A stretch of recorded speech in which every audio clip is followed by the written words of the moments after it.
The snow burned worse than fire against Violet's bare feet as she stumbled through the darkness, her thin nightgown soaked through and clinging to her shaking body.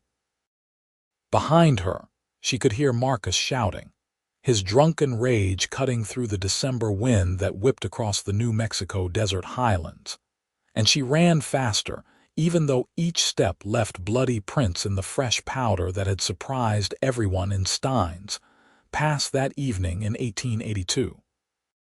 She had finally done it, finally escaped the man who had promised her father he would provide for her after the cholera took her family, but who had instead locked her in that suffocating room above the saloon and reminded her daily that she belonged to him now, that no one would help a woman with nowhere to go and no money to her name. The lights of the town faded behind her as she pushed toward the outline of buildings she could barely make out through the swirling snow. Her lungs burned and her feet had gone from painful to numbingly cold, which terrified her more than anything because she knew what that meant. She had seen frostbite before, seen men lose toes and fingers after being caught in unexpected storms in the mountains.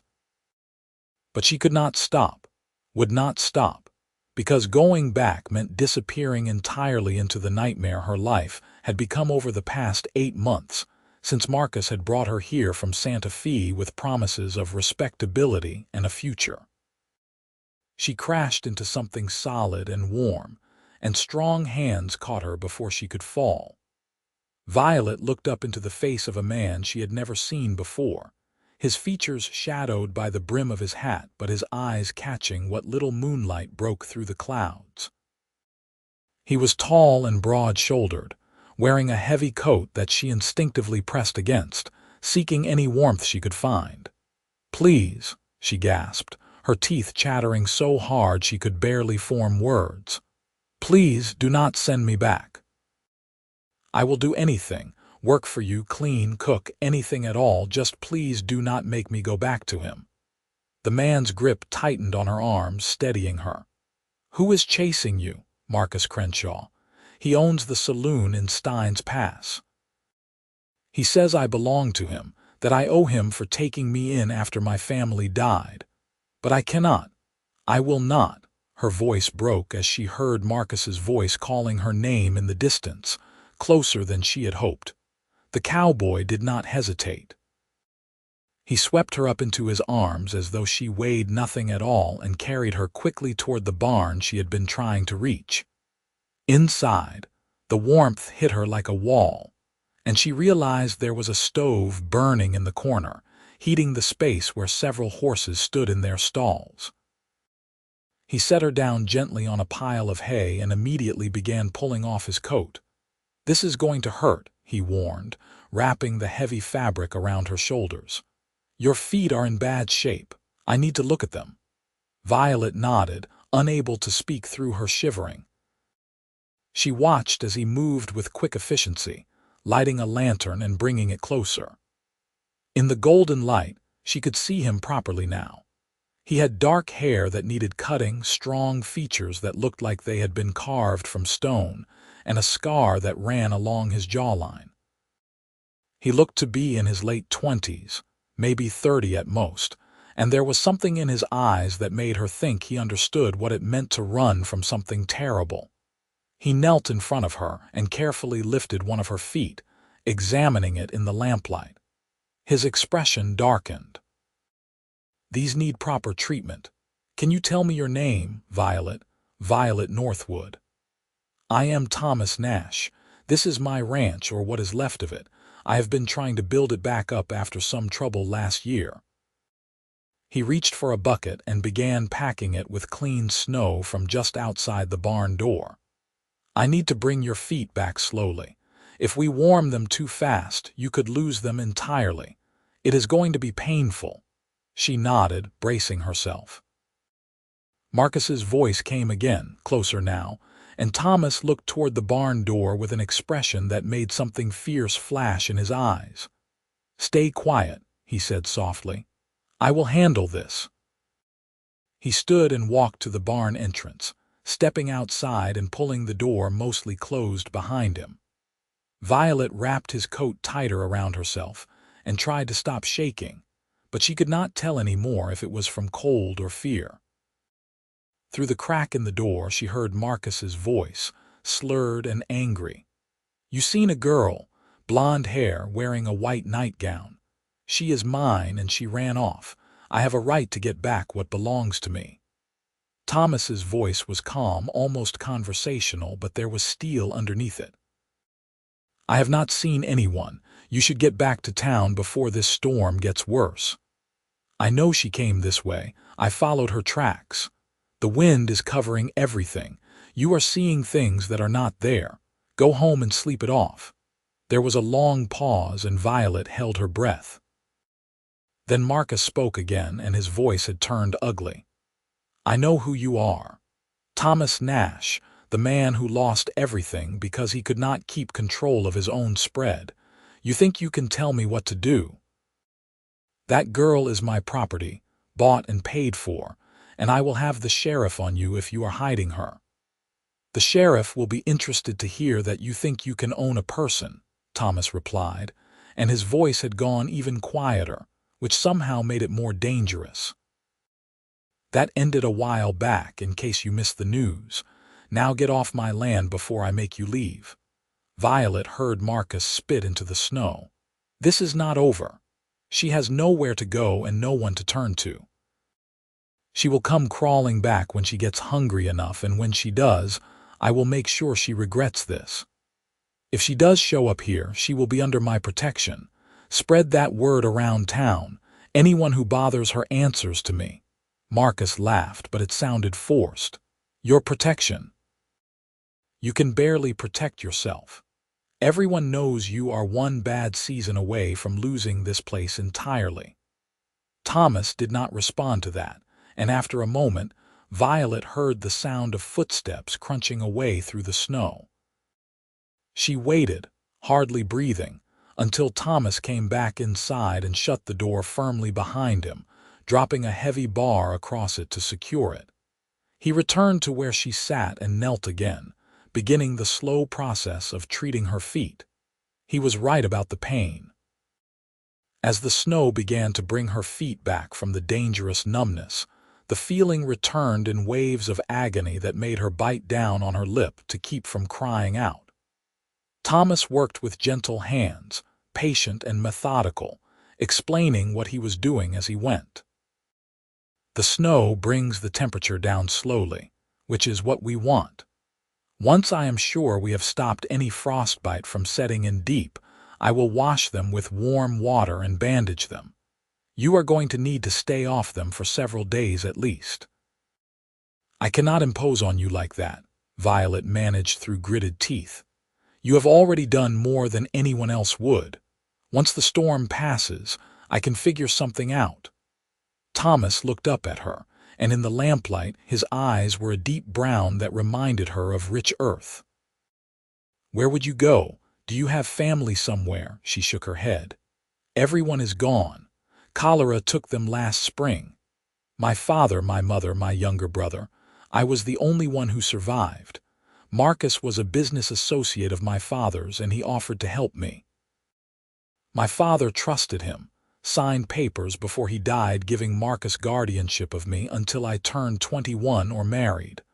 I am only 19 now." "Guardianship," Thomas repeated, and there was anger in his voice. "And what did this guardianship look like?" Violet looked away, shame burning in her chest even though she knew she had done nothing wrong. "He brought me here and gave me a room above his saloon. Said I would work there serving drinks to pay back what he spent taking care of me. But he kept raising what I owed, adding charges for food and clothes, and saying I would never work it off. And he started coming to my room at night, saying that since he owned me, he could do what he wanted. Tonight he was drunk and angry because I fought back when he tried to force himself on me. I hit him with a lamp and ran while he was dazed. I did not even stop to put on shoes. I just ran." Thomas's jaw clenched, and for a moment he said nothing. Then he began working on her feet again, his touch even gentler than before. "You are safe here, I mean that. You can stay as long as you need to, and no one will touch you without your permission. I give you my word on that. Why would you help me? You do not know me. Marcus was right about one thing: everyone in town knows you have been struggling. You cannot afford to take on another mouth to feed, especially not one that comes with the kind of trouble I bring." Thomas was quiet for a moment, his hands still working carefully to treat her injuries. "About 2 years ago, I was engaged to be married. Her name was Sarah, and she was the daughter of a banker in Silver City. I thought I knew her, thought we wanted the same kind of life. But after we married, things changed. She hated the ranch, hated the isolation, hated everything about the life here. I tried to make her happy, spent money I did not have trying to give her what she wanted. She left after 6 months, went back to her father and told everyone I had been cruel to her, that I had treated her poorly." He paused, reaching for clean cloths. "Her father believed her, of course, and he called in loans he had given me. Other businessmen who were his friends did the same. I lost most of my herd, had to sell off land just to keep the house and barn. The hands I had working for me left because I could not pay them. I have been rebuilding slowly, doing everything myself, but it has been hard. The whole town thinks I am a failure, thinks I drove my wife away through meanness." "Did you?" Violet asked quietly. "Were you cruel to her?" Thomas met her eyes. "No. But I was not what she wanted, and maybe that is its own kind of cruelty. I could not be the sophisticated city man she hoped I would become. This land is in my blood, and I was not willing to give it up even for her. So she left, and she made sure everyone knew it was my fault." "I am sorry," Violet said, and she meant it. She could see the pain in his eyes, the weight of carrying a reputation he had not earned. "The point is, I know what it is like when people look at you and see something you are not. I know what it is like to have your life controlled by someone else's lies. So when I say you are safe here, I mean it. You can stay, help out around the place if you want to feel like you are earning your keep, and when you are ready to figure out what comes next, we will work on that together." Tears burned in Violet's eyes, the first real tears she had let herself cry in months. "Thank you," she whispered. "You cannot know what this means to me." Thomas gave her a small smile, the first she had seen from him. "Let us get these feet properly wrapped, and then I will bring you to the house. You need warm food and real rest. Tomorrow we can worry about the rest of it." He finished treating her feet, wrapping them carefully in strips of clean cloth that he pulled from a box in the corner of the barn. When he was done, he lifted her again without asking, carrying her out of the barn and through the snow to a small house that sat about 50 yards away. The snow was falling harder now, covering her earlier tracks completely, and she was grateful for that. Inside, the house was simple but clean. There was a main room with a fireplace, a kitchen area, and 2 doors that led to what she assumed were bedrooms. Thomas set her down on a worn sofa near the fire and immediately set about building up the flames.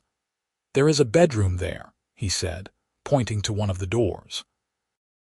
"It was supposed to be for guests or children, but I have never used it.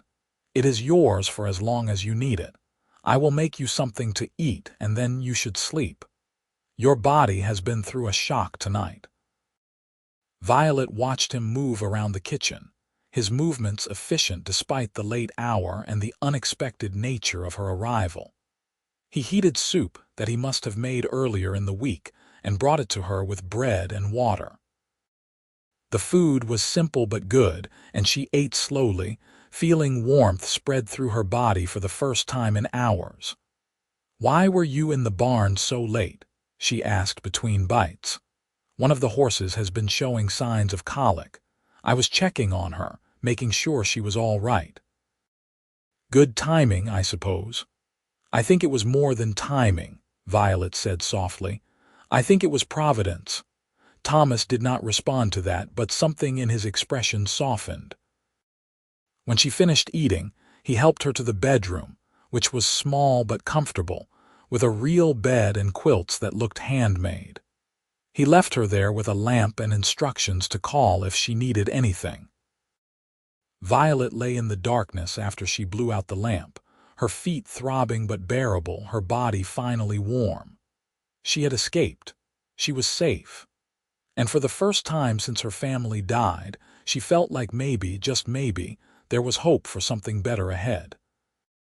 She did not know Thomas Nash, did not know if she could really trust him yet, but she knew one thing for certain.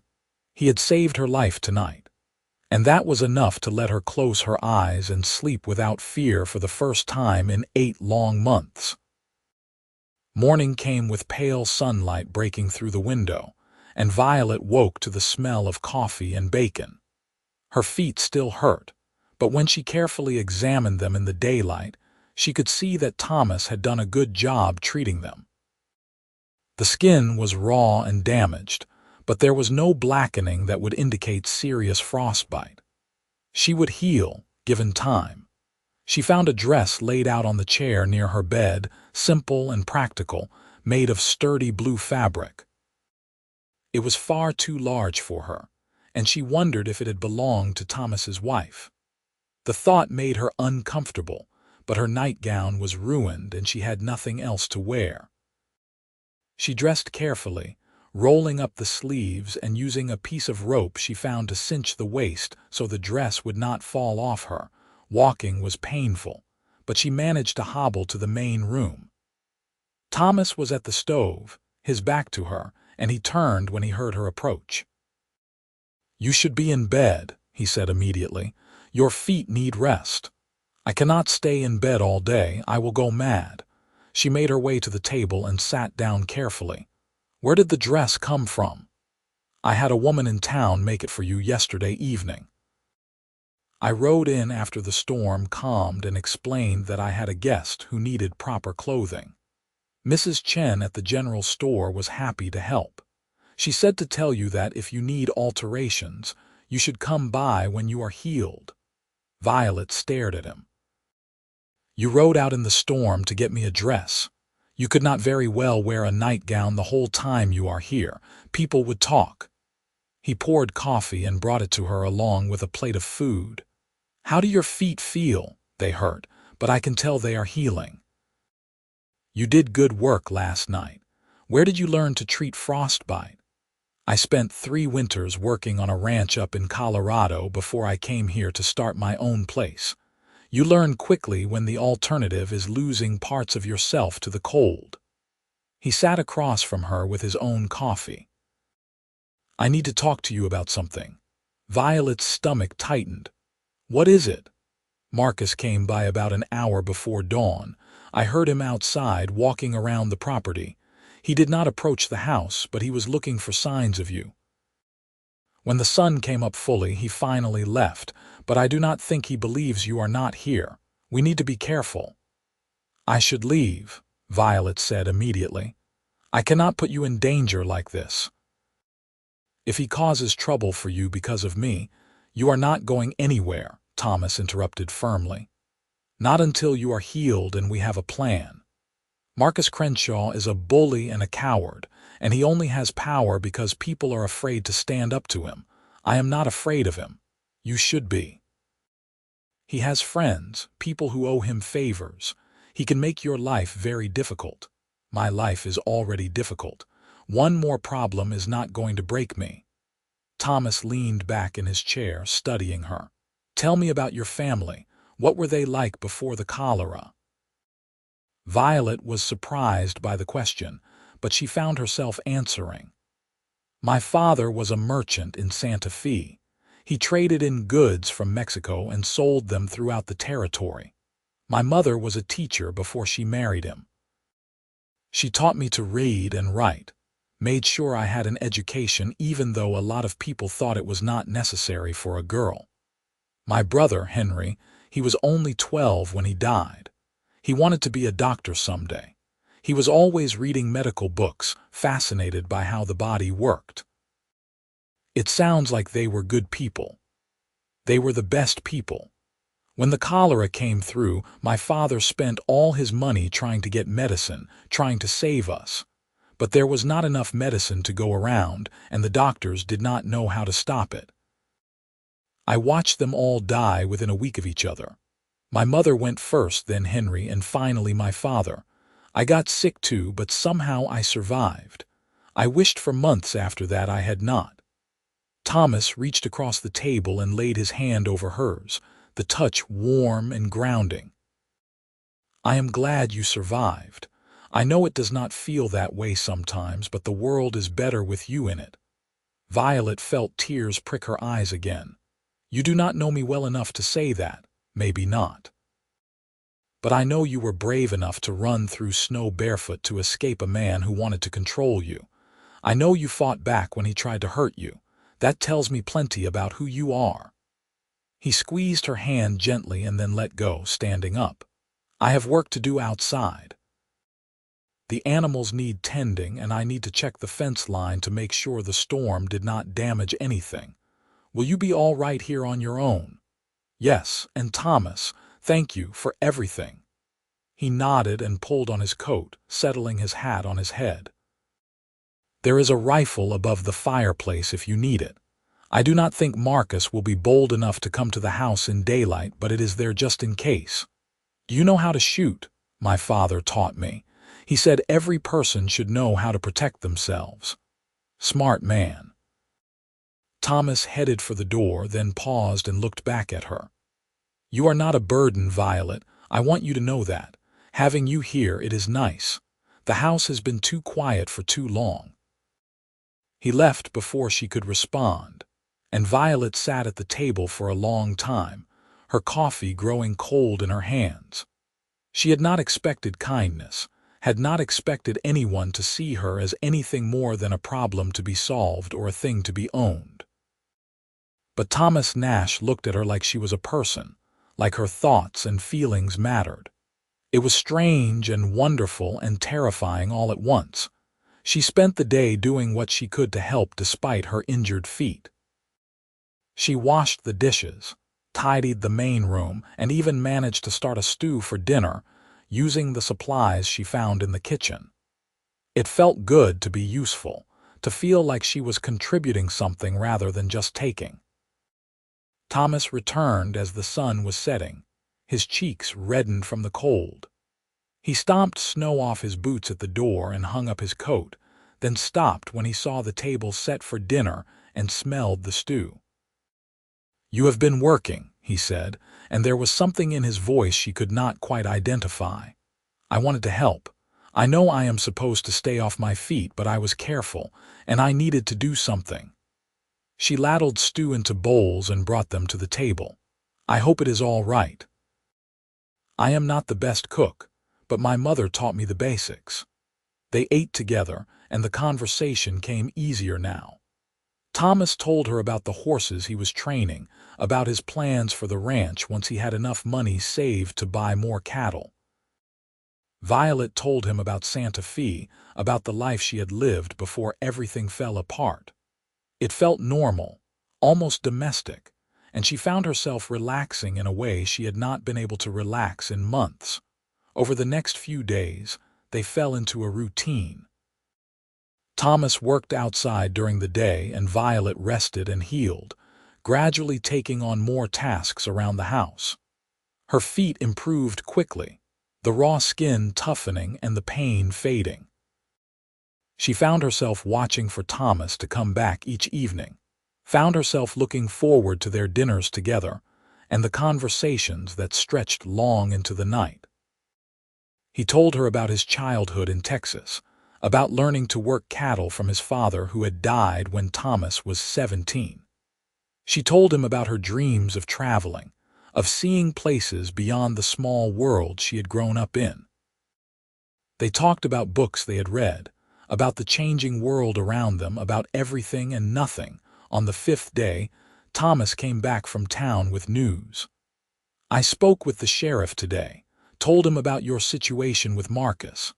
Violet felt her heart jump into her throat. What did he say? He said the guardianship papers your father signed are not legal in New Mexico territory. Your father was not in sound mind when he signed them, being sick with cholera, and even if he was, you have the right to refuse guardianship at your age. Marcus has no legal claim on you. But he has the papers. He showed them to me, told me they meant I had to do what he said. The papers are worthless. The sheriff is going to speak with Marcus today, tell him to leave you alone or face charges for false imprisonment and attempted assault. He also said that if Marcus bothers you again, to come directly to him and he will handle it. Violet sat down heavily in the nearest chair. I cannot believe it. All this time, I thought I had no choice. Men like Marcus count on women not knowing their rights. They use fear and lies to keep control. Thomas crouched in front of her chair, his eyes level with hers. You are free, Violet, completely free. You can go wherever you want, do whatever you want. If you want to go back to Santa Fe or head to California or anywhere else, I will help you get there. She looked at him, at this man who had taken her in without question, who had protected her and helped her and asked nothing in return. What if I want to stay here? Something flickered in Thomas's eyes, something warm and hopeful. Then I would like that very much. But only if it is what you truly want, not because you feel obligated or afraid to be on your own. I want to stay, Violet said firmly. I want to help you rebuild this ranch if you will let me. I want to prove that I am worth the risk you took on me. You do not need to prove anything. You are already worth it. Thomas stood and offered her his hand. Come on, there is something I want to show you. She took his hand and he led her outside into the cold afternoon air. The sky was bright blue, the snow from the storm starting to melt in the sun.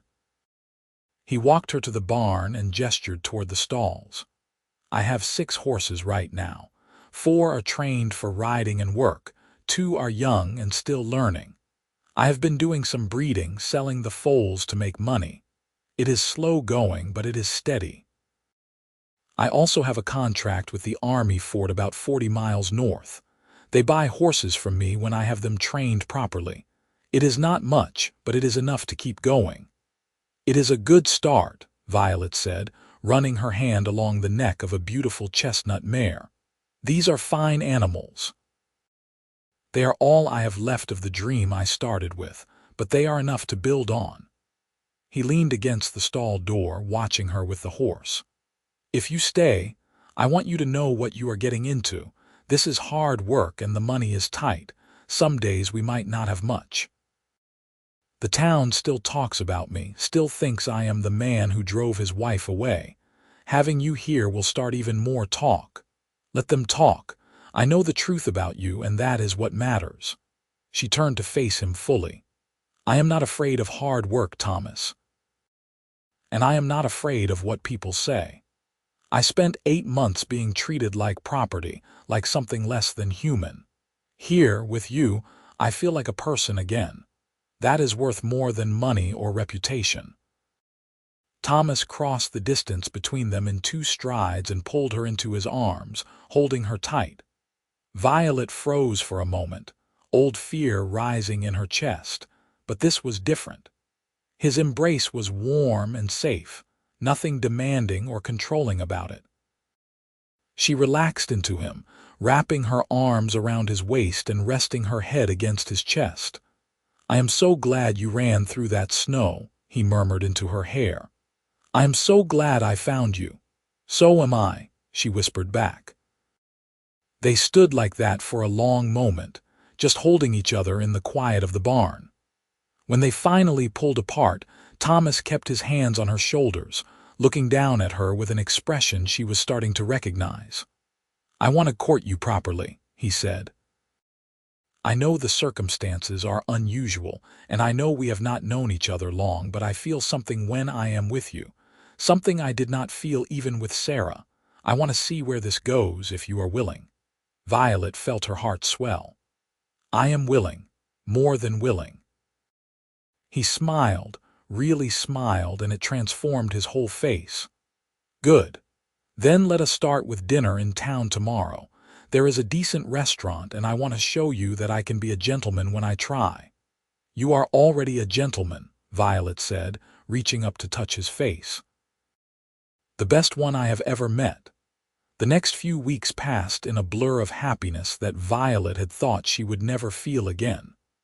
Thomas courted her the old-fashioned way, with dinners and walks and long conversations by the fire. He taught her to ride properly, gave her a mare of her own that she named Starlight for the white blaze on her forehead. She learned the rhythms of the ranch, helped with the horses and the endless maintenance that keeping a place like this required. The town talked, of course. She saw the stares when they went into Stein's pass together, heard the whispers that followed them.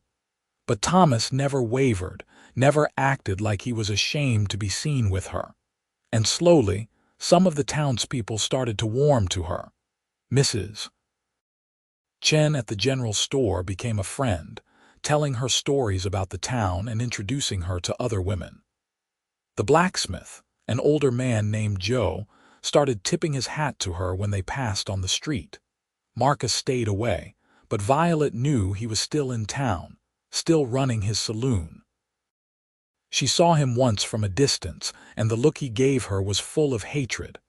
Thomas saw it too and moved closer to her, his hand finding hers. "He cannot touch you," Thomas said quietly. "I will not let him." "I know," Violet replied, and she meant it. She felt safe with Thomas, in a way she had never felt safe with anyone except her family. One evening in early February, about 6 weeks after she had arrived, Thomas asked her to sit with him after dinner. He seemed nervous, his hands fidgeting with his coffee cup in a way she had never seen before. "I need to ask you something," he said finally. "And I want you to know that you can say no. There is no pressure, no obligation. Whatever you decide, you can still stay here as long as you want." "What is it?" Violet asked, her own nerves starting to flutter. Thomas reached into his pocket and pulled out a small box. He opened it to reveal a simple gold band with a small diamond set in the center. "This was my grandmother's ring. My mother gave it to me before she died, told me to give it to someone who truly deserved it.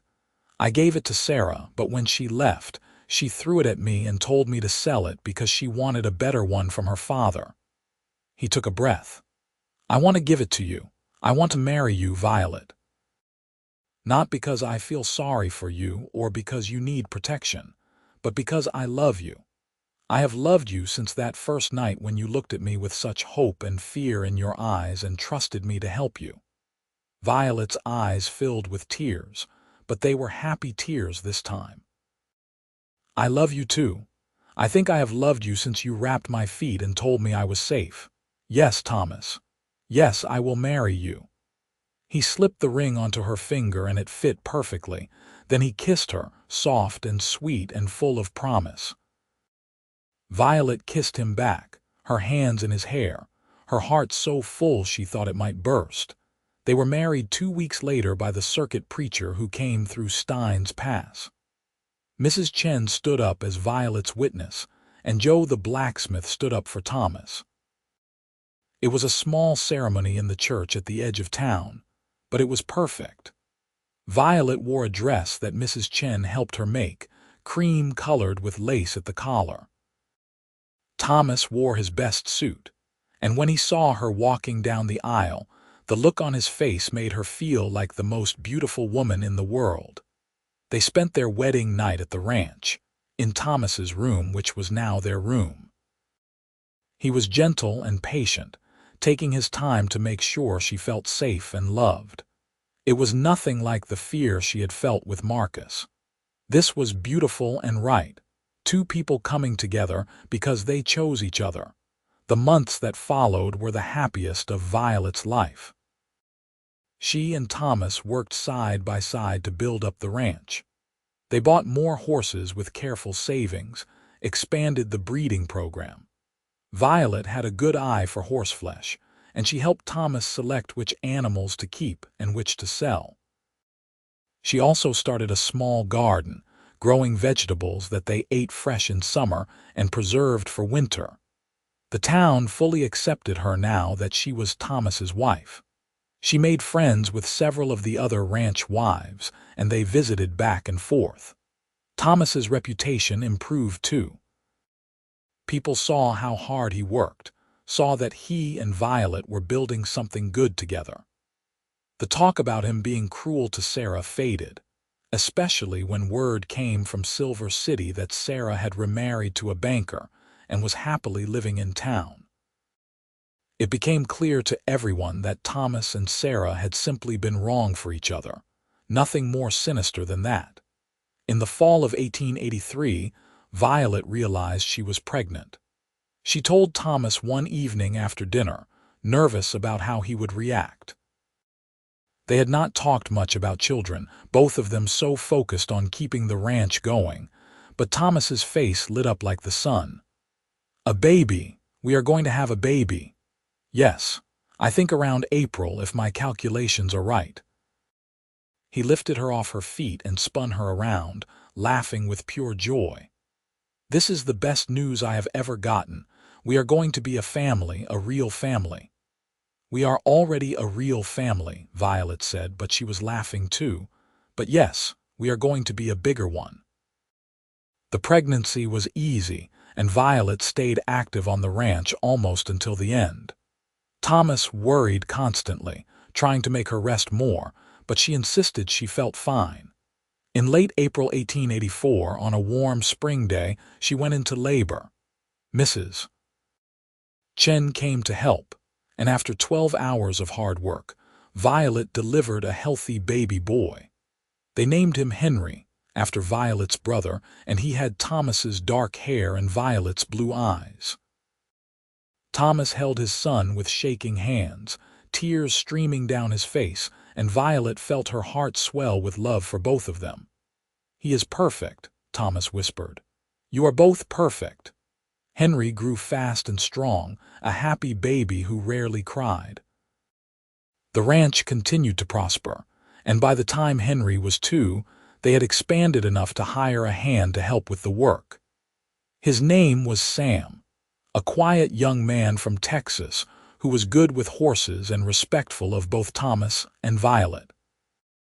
In the summer of 1886, Violet had their second child, a daughter they named Grace Rose. She had blonde hair like Violet and Thomas's brown eyes, and she was tiny and perfect. Henry was fascinated by his baby sister, always wanting to hold her and help take care of her. The years passed in a happy blur. The ranch grew more successful, becoming known throughout the territory for quality horses. Thomas and Violet added on to the house, giving the children their own rooms and creating a proper dining room for Sunday dinners with friends and neighbors. Henry grew into a serious, thoughtful boy who loved books and learning, just like Violet's brother had. Grace was more outgoing, fearless, and full of energy.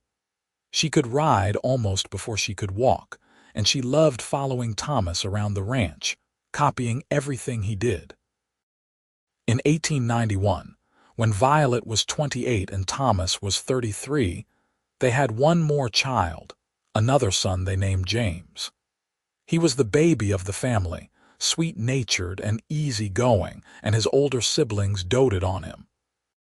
One evening in the summer of 1894, Violet and Thomas sat on the porch of their house, watching the sun set over their land. Henry was 12 now, helping Sam with the evening feeding. Grace at 8 was in the barn practicing her roping skills. James, who was 3, was asleep inside after a busy day. "Do you ever think about that night?" Thomas asked quietly. "The night you came here through the snow, all the time," Violet admitted. "I think about how scared I was, how certain I was that my life was over. And then I crashed into you and everything changed. I think about it too. I think about how close I came to losing you before I ever found you. What if I had not been in the barn that night? What if you had collapsed in the snow before you reached me? But I did not. We found each other, and look at what we have built." She gestured to their land, their children, their life. "This is everything I never knew I wanted." Thomas took her hand, the same way he had that first night in the barn. "I love you, Violet Nash. I have loved you from the beginning, and I will love you until the end. I love you too. You saved me in every way a person can be saved." They sat together in comfortable silence as the stars began to appear overhead, the same stars that had witnessed their beginning now watching over their happiness. In the distance, they could hear Henry calling Grace in for dinner, hear her laughing response. Inside, James would be waking from his nap soon, ready for cuddles and a bedtime story. This was their life now, built on a foundation of courage and kindness and love that had started on a snowy December night 12 years ago. Violet had run through the snow barefoot to escape a nightmare, and Thomas had wrapped her feet and given her a home. But more than that, he had given her back herself, had seen her as valuable and worthy when she had forgotten how to see herself that way. As the years continued to pass, their love only deepened. The ranch became one of the most successful in the territory, and Thomas and Violet became pillars of their community. They hosted church socials and helped neighbors in need, always remembering what it was like to struggle and always willing to offer a hand up to others.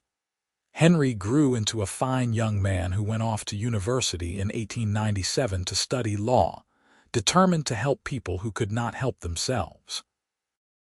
Grace became an expert horsewoman who could outride any man in the county, and she fell in love with Sam's nephew, who came to work at the ranch in 1899. They married in 1901, and Grace continued working the ranch with her new husband while also starting her own family. James proved to have his mother's gift for growing things, and he took over the expanding garden, turning it into a proper farm that supplied vegetables to half the county. He was quiet like his father, but had Violet's compassionate heart, always finding strays to bring home and care for. Thomas and Violet grew old together, their hair turning gray, their hands developing the calluses and wear of a life well lived. They never forgot where they had come from, never took for granted the miracle of finding each other. Every year on the anniversary of the night Violet came to the ranch, they stayed up late by the fire, holding hands and telling each other the story of how they met. Marcus Crenshaw left Stein's Pass not long after Violet and Thomas married. He sold his saloon and headed west, and Violet never saw him again.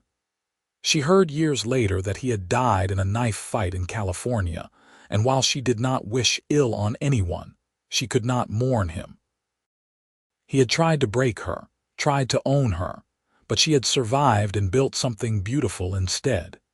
In the winter of 1915, when Violet was 52 and Thomas was 57, they sat together on their porch wrapped in blankets, watching snow fall. It reminded them both of that first night, though this snow was gentler, softer. "You have any regrets?" Violet asked, leaning against Thomas's shoulder. "Not a single one," he replied, kissing the top of her head. "Except maybe that I did not find you sooner. I would have liked more years with you. We have had 33 years together. That is more than some people get in a lifetime, and look at what we have created. 3 beautiful children, 7 grandchildren so far, a ranch that will last for generations. We have done well, Thomas Nash. We have done better than well. We have done extraordinary." He pulled her closer. "And we are not done yet. I plan to be sitting on this porch with you for another 33 years at least." Violet laughed. "I will hold you to that." They lived many more years together, watching their children and grandchildren grow, continuing to work the land they loved. Thomas passed peacefully in his sleep in 1928 at the age of 70, with Violet holding his hand. She mourned him deeply, but found comfort in knowing they had lived a full life together, had loved each other well and truly. Violet lived another 12 years, surrounded by her family, still sharp and vital until the very end. She passed away in the summer of 1940 at the age of 77, in the same house where Thomas had brought her that snowy night so long ago. They were buried side by side on a hill overlooking the ranch, their graves marked with simple headstones that read, Thomas Nash, 1858–1928. Beloved husband, father, grandfather. He saved her life and built a legacy of love, Violet Nash, 1863–1940. Beloved wife, mother, grandmother. She ran through snow barefoot and found her home. Their great-grandchildren still work the ranch today, still tell the story of how their great-great-grandparents met on a snowy December night in 1882, when a desperate woman ran through snow barefoot to escape a monster and crashed into a cowboy who wrapped her feet, gave her shelter, and ended up giving her everything she had ever dreamed of and more. It was a love story that started with an act of courage and an act of kindness, and it became a legacy that lasted for generations. Violet and Thomas Nash proved that even in the hardest times, even when everything seems lost, hope can be found in unexpected places. Sometimes salvation comes in the form of a stranger who sees your worth when you have forgotten it yourself. Sometimes love grows in the space between desperation and safety, blooming into something stronger and more beautiful than either person could have imagined. Their story became legend in Stein's Pass, told and retold around dinner tables and campfires, a reminder that kindness matters, that courage can change everything, and that true love, when it is found, is worth fighting for with everything you have. The ranch they built together still stands, a testament to what two people can create when they choose each other, when they work together, when they refuse to let hardship and struggle define them. And on snowy December nights, when the wind howls through the pass and the world seems cold and harsh, people in Stein's Pass still think of Violet running through the snow barefoot, think of Thomas wrapping her feet and telling her she was safe. Think of the life they built from that single moment of desperate hope meeting steadfast protection. It reminds them that happy endings are possible, that love can heal even the deepest wounds, and that sometimes the darkest nights lead to the brightest dawns.